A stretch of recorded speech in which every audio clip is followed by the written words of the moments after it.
to episode 22 of the Hunt Sessions podcast. We're still trying to figure this thing out. So Word.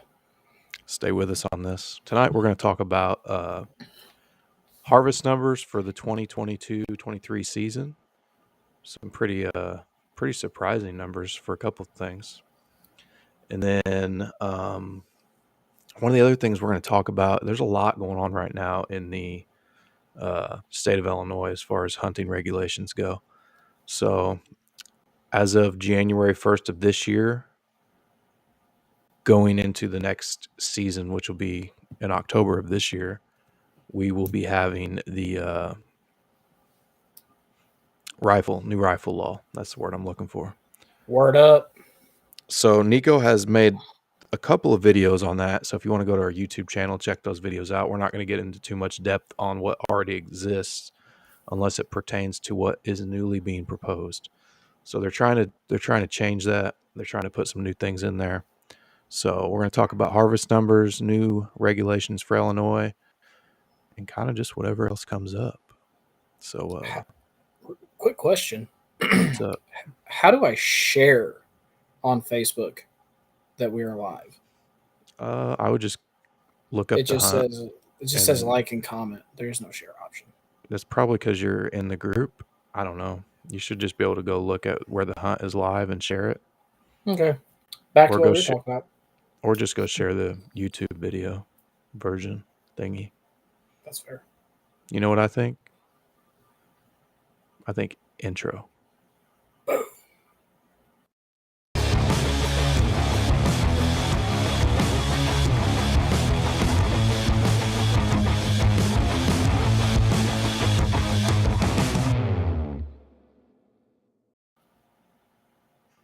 All right. So if you're in here with us tonight, jump in the comments. If you got questions as we go, comments, concerns, you just want to tell us we're idiots, we'd love to hear it.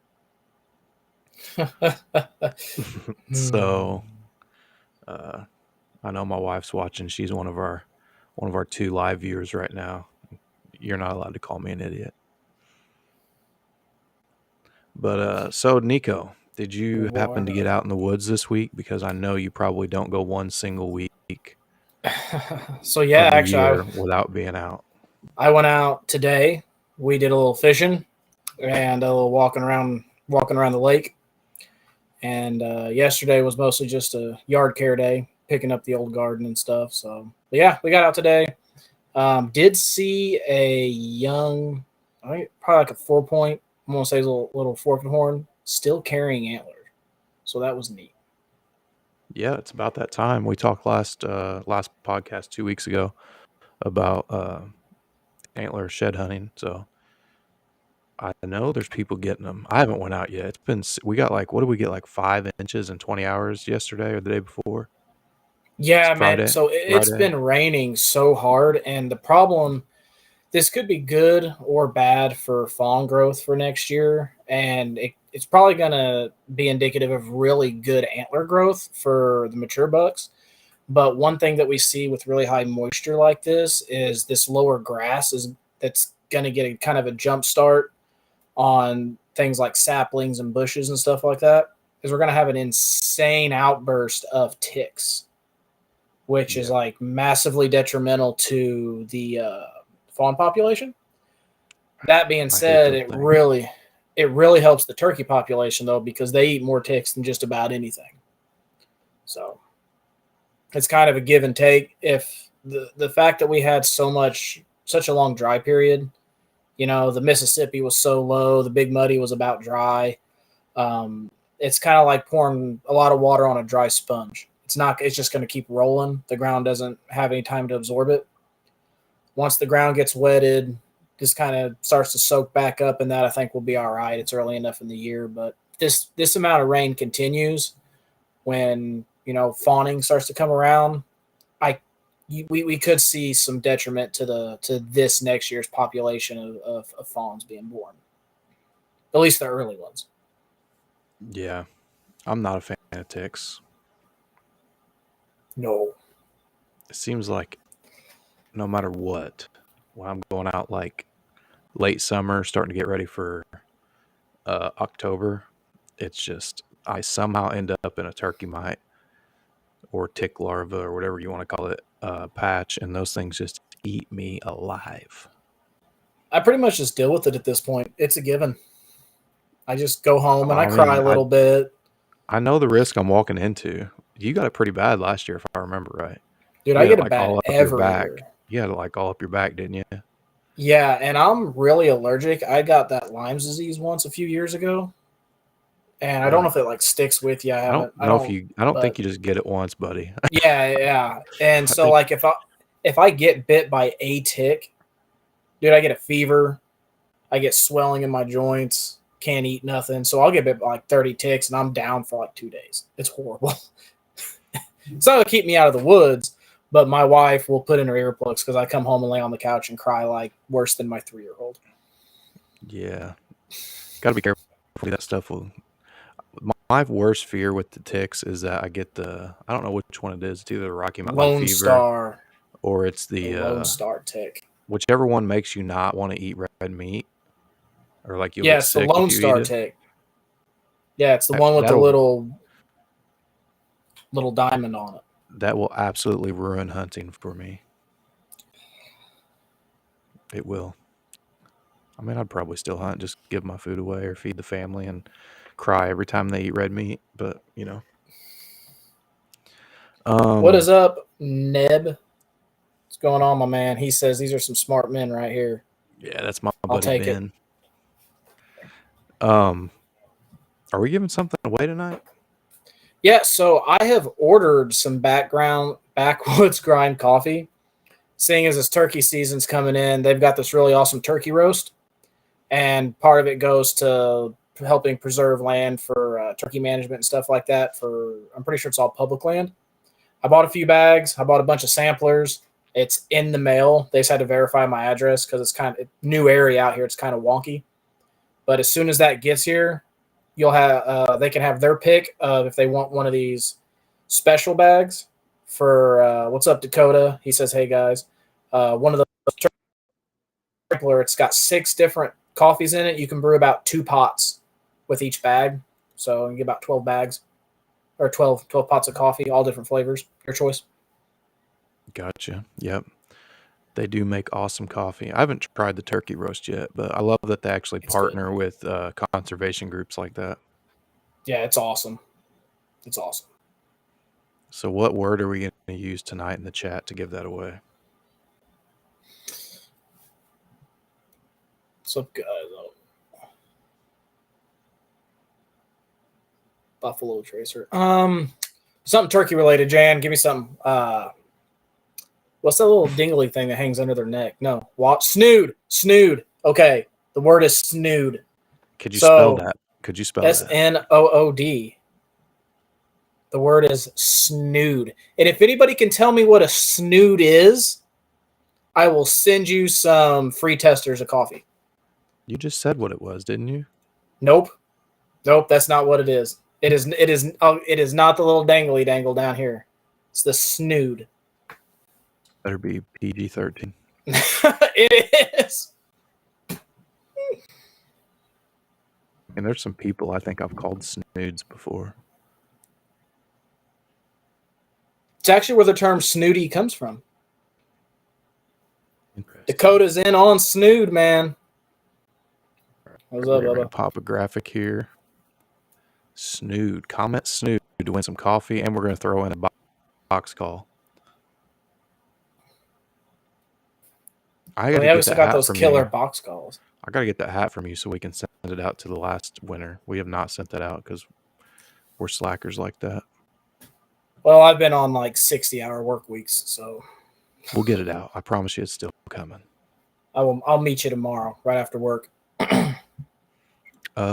Maybe. Get a hold of me. We'll figure it out. I got a lot going on tomorrow. What is up, Andrew? You out there got you a cigar and some coffee and a Buffalo Tracer. Coffee. All right, so we got the snoods going in here, and so we're going to be able to give some of that snooty coffee away. And until we do that, let's start talking about some stuff. I'm going to pop up a graphic here on the screen if you're watching. We're going to kind of go over these numbers.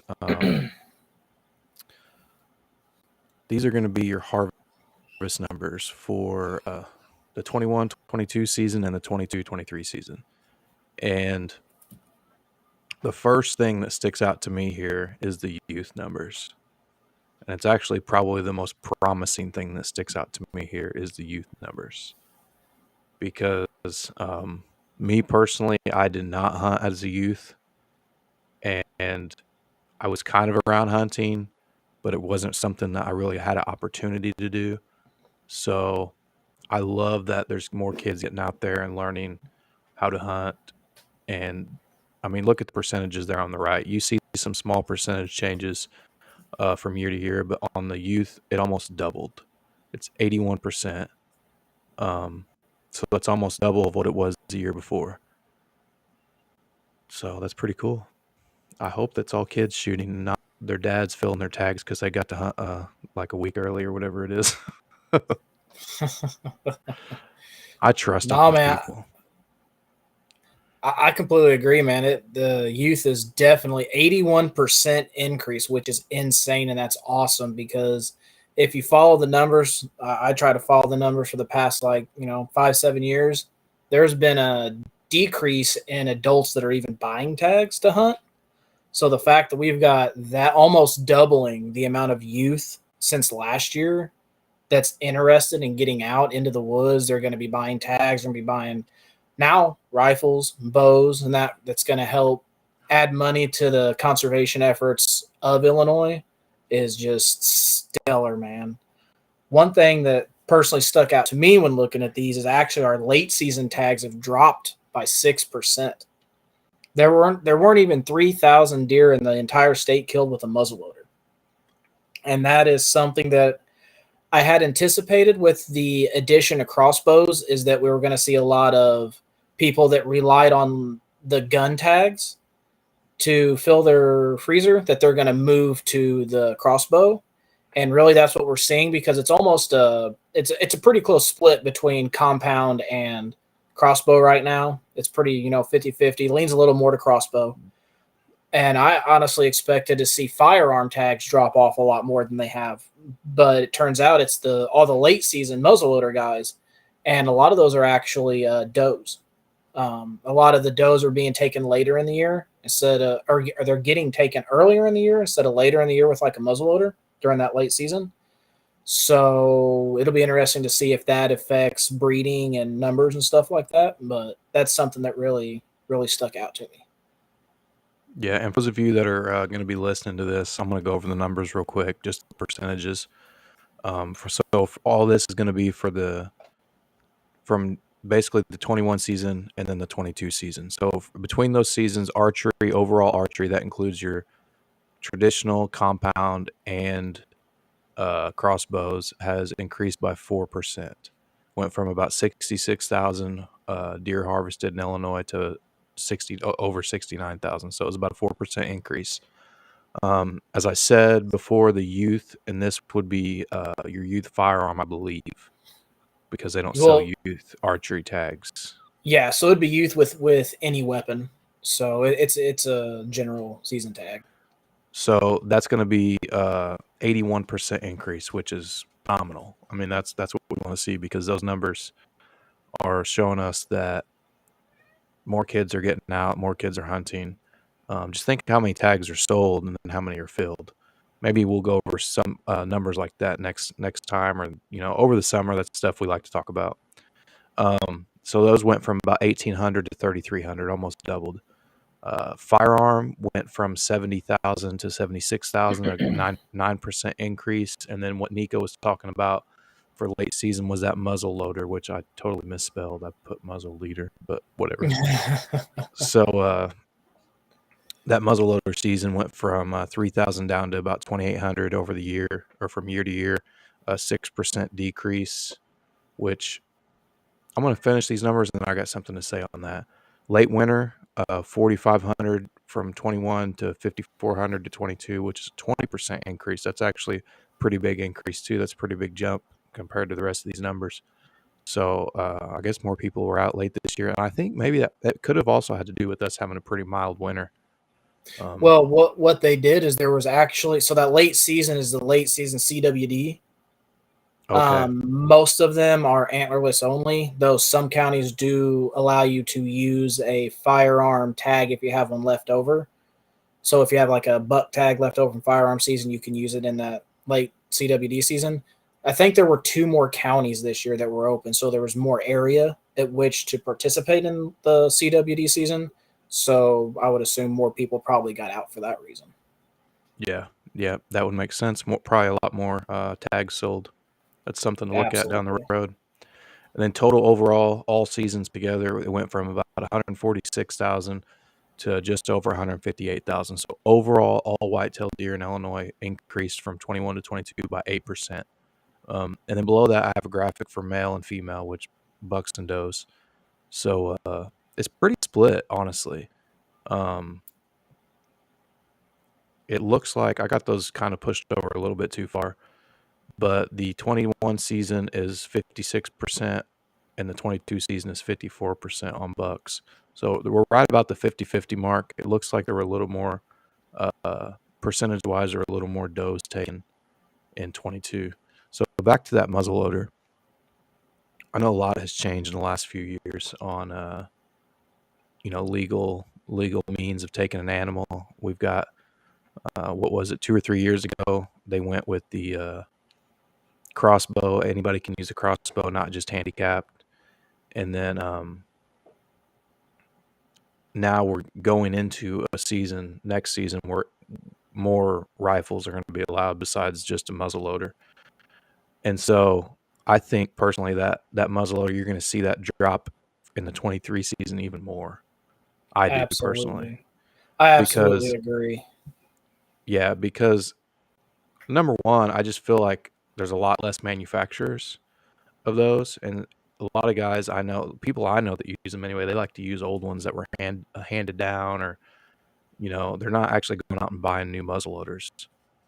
I'm not saying nobody's out going out and buying new muzzleloaders. I just don't think that's the mass of people. I think they're using those old muzzleloaders that their grandpa used, and it's one of those I don't want to call it a hobby, but one of those things that just is dying off.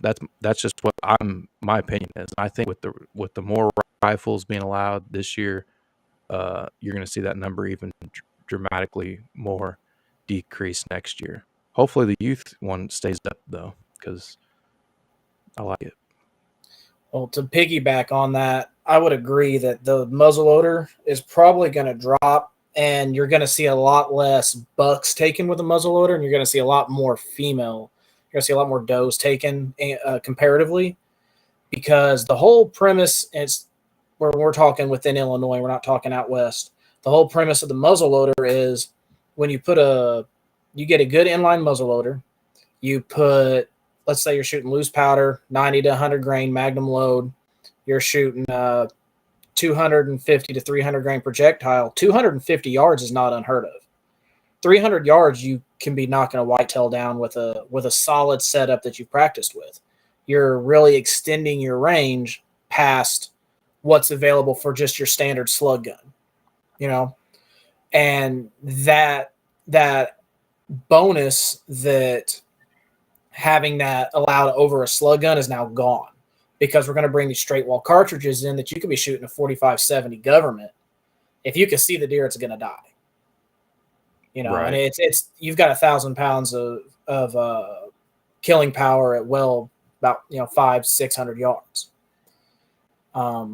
And the fact that it's staying, as of right now, it's still single shot only. All that is a bonus over the muzzleloader still, because your ability to reload is just it's not hard, man. You break it, throw one in, break it, you're good. So I would agree that we're going to see less mature bucks taken the later the year gets, and we're going to see the number of deer taken during the initial 2 firearm seasons is going to jump. I think youth season, we're going to see a massive increase in the amount of tags filled, because you can create more energy out of a smaller package with less recoil. This 350, man, you can shoot this thing offhanded between your legs and it's not going to bother you. Right. You So know you're what going I to see a mean? lot So, more kids with those in their hands. instead of throwing them behind a 3.5 inch slug and saying, "Hold on, son," you put it behind that little 350, and at 200 yards, man, you just point and click. I just bought a 350 Legend. It's a shorter barrel, but I'm ringing steel. At 300. I'm hitting an 8-inch plate at 300 every time. Yeah. I think it's a little far for the killing capability on a large whitetail, but 250, 200 every single time. We're also used to getting these deer in at 40 yards. Yeah, 30 yards, 40 yards. So, I mean, if we're just reaching out to 80, 100 easily, I mean, we're easily getting that close to the deer the way the style that we hunt, we know. So, it'll be a chip shot, hopefully. Absolutely. So, jumping onto that rifle, since we got onto that, they're already trying to make some changes. And so, what I'm going to do is I'm going to read the bill title. It's just like 2 sentences, and that'll pretty well sum up that, and then I'll get your opinion on it. So it's Illinois HB 2273. It just got proposed, I believe, February or March.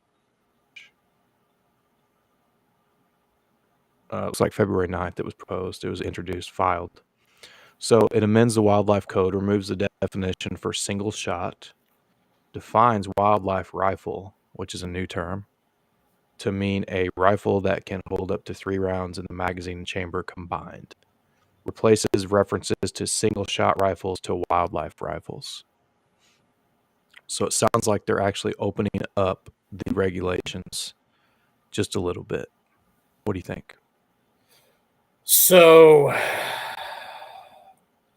hold on. Before you go,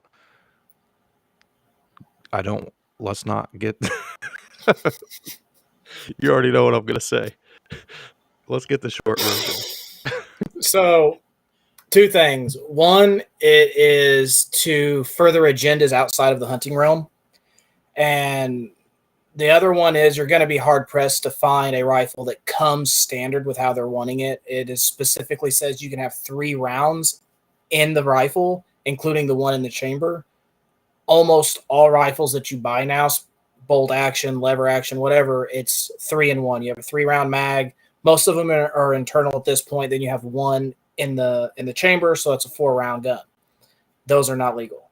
So there would either have to be a permanent fix to only allow 2 rounds in the clip or the magazine, to where you have one in the chamber, making 3. Lever guns, they make sticks you can put into the tube and make that compatible. So I think lever guns are probably going to be the way most people are going to go with that.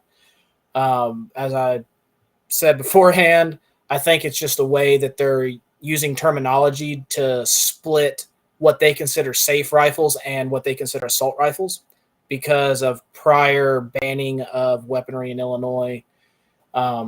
That will affect hunting, and a lot of the people that are coming up against this are using the fact of, well, now I can't use this weapon to hunt. They're saying, well, here are your hunting weapons, and then this is a dividing term that could be used to hold up in court. That's how I personally feel. So let's look at it from this perspective too. So hold on real quick before we jump in. Dakota, he says that he was told that they can only be single shots. Yeah, man, that is the way it is now. But just a few days ago, an amendment to that law has been proposed that there could be 3 rounds in the rifle. It is still in the preliminary hearings and that, so it's not even been on the floor or anything. That was just brought to my attention today. But yeah, that is something that could be, by the time deer season rolls around, is being allowed, 3 shots. Like a pump action shotgun. I'm going to add in a little disclaimer here. This is a proposed law. So what we're talking about is not law. It is not legal to use anything other than a single shot rifle at this point. And then the term rifle, even at that point, is very governed on what it can and can't be. But as far as the ammo capacity goes, single shot right now. We're talking about something that could possibly be added to, changed in the future. So with that being said, let's think about it from this perspective, because I know where you're coming from. Let's say that the recent rifle laws in Illinois didn't happen. Let's just say they didn't. Okay. Mm-hmm.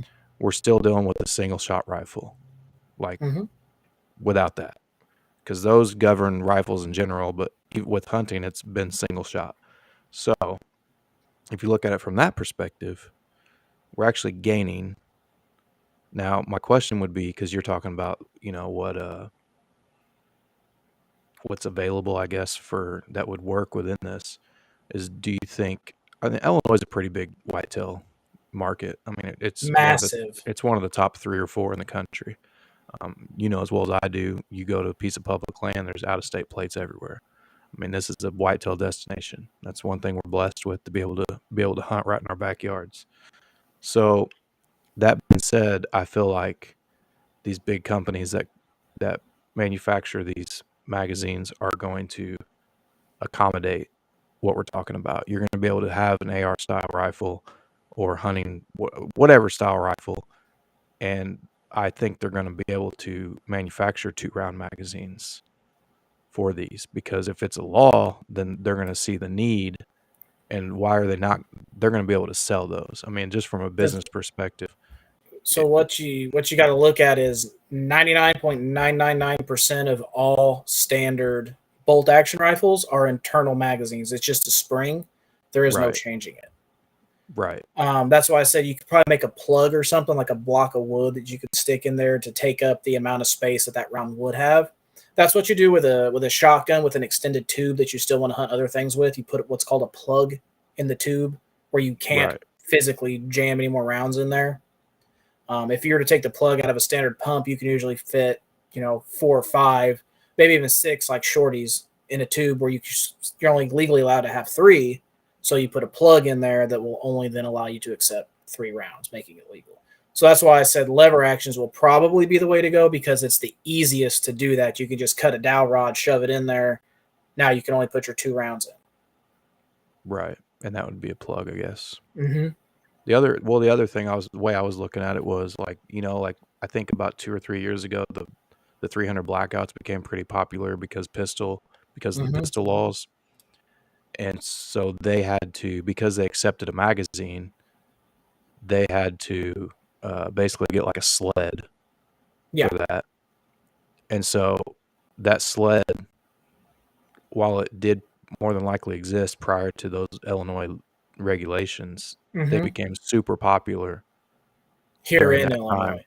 But there are quite a few states that stick to the single shot or revolver style for your pistol, that you can't have any.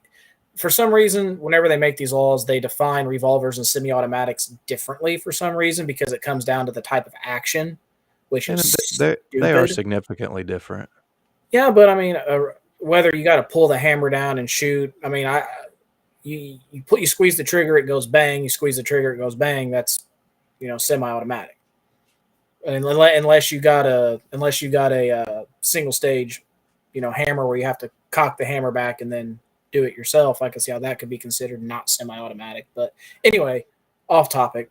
A lot of states already had the preset one-shot pistol round thing, so that fed the market for a larger area. I do think that there's going to be a lot of like redneck stuff that's going to come out that's going to be super, super simple to do. I don't think it's going to stop anybody. I was just saying that's kind of like a hurdle we're going to have to look at as hunters. Yeah. When you're talking about out-of-state guys, I don't think we're going to see as many out-of-state guys with rifle hunting.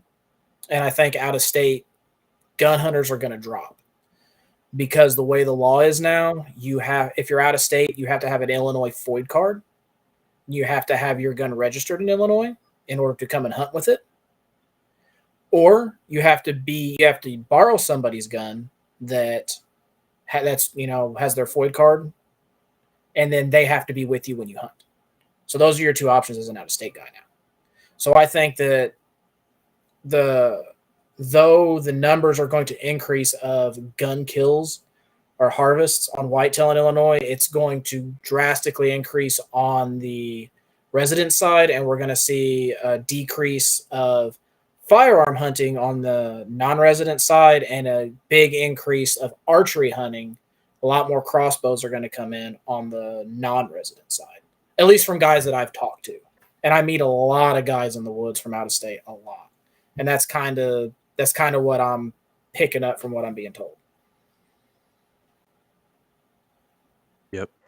I didn't even think about the out-of-state stuff. Excuse me. Well, I think we covered that pretty good for what we know about it. There's not really a whole lot more than that we know about it right now. It's still so new. We're going to have to see how it's actually implicated, how the game wardens are going to handle things. I don't want to nerd out on it too much because that stuff can get pretty dry pretty quick. For true, my man.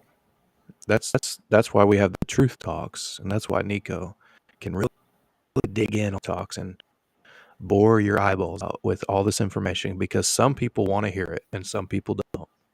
I'm one of the ones that don't. I like to talk.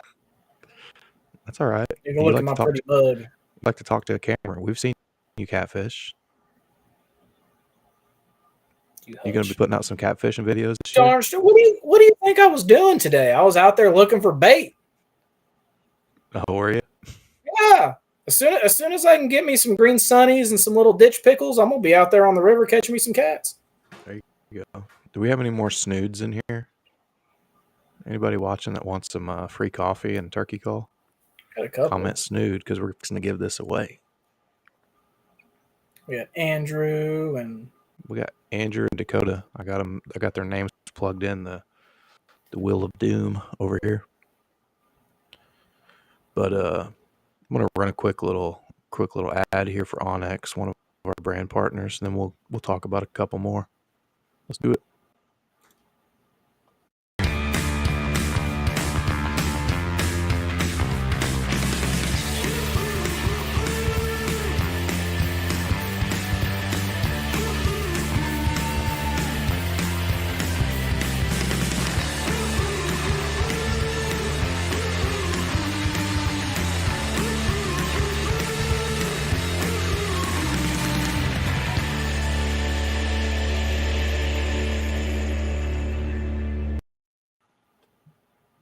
I feel like the Onyx slogan should be "Drop a pin,"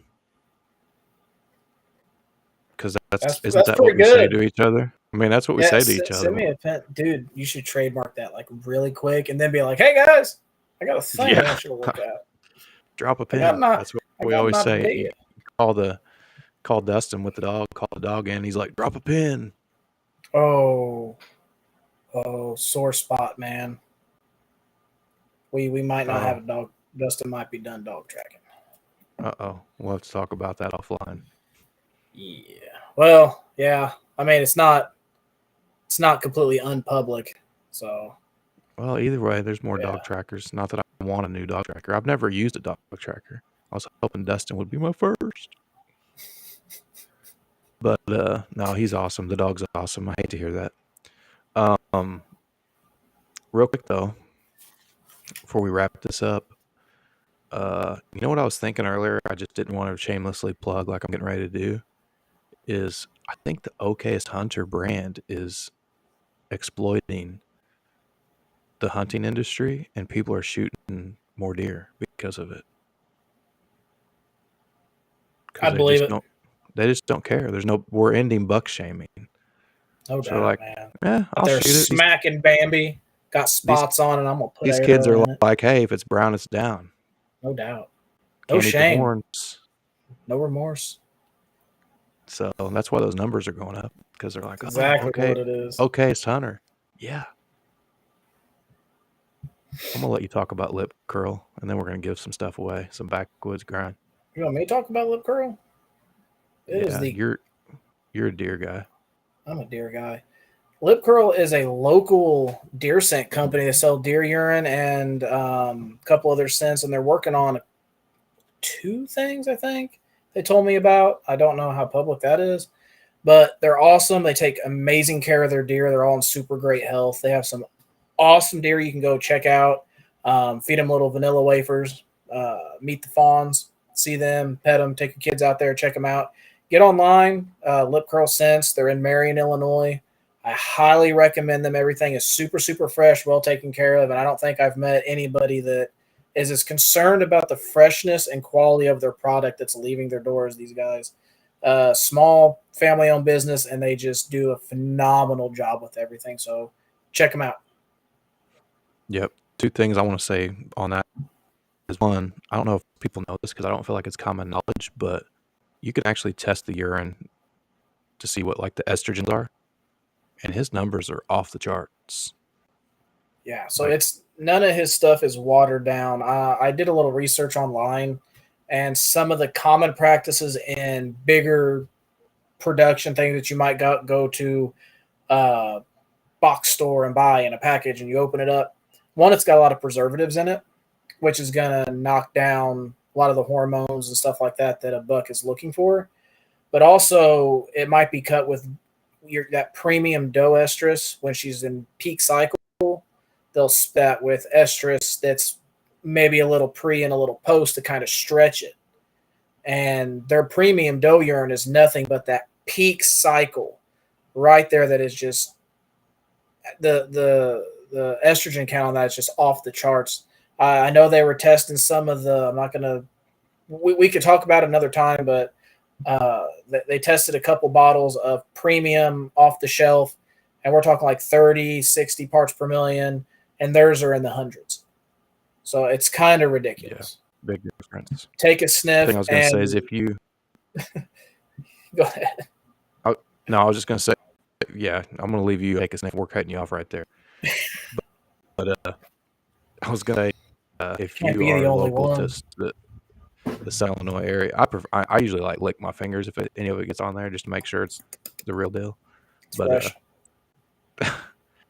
if you're in the area and you want to go check out the farm, just reach out on Facebook. Just look up Lip Curl Scents. Go to their website, lipcurlscents.com. They would love to have you out and check out the farm. I've sent a couple people out there, and I mean, it's cool. They love their deer. We're going to move on, though. We're going to get some coffee away. And a turkey call. We need some like giveaway music, like, we're going to give you stuff. Gonna get some free stuff tonight. Gonna give you some free stuff.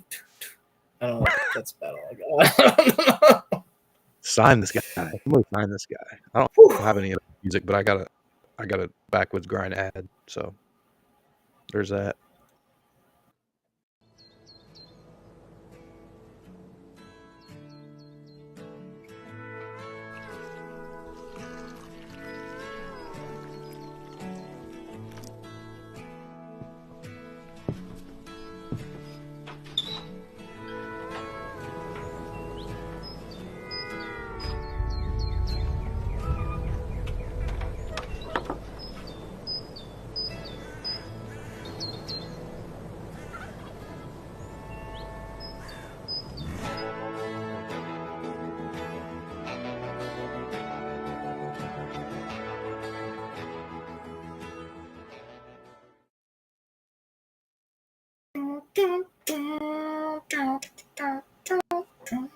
Oh, he's still going.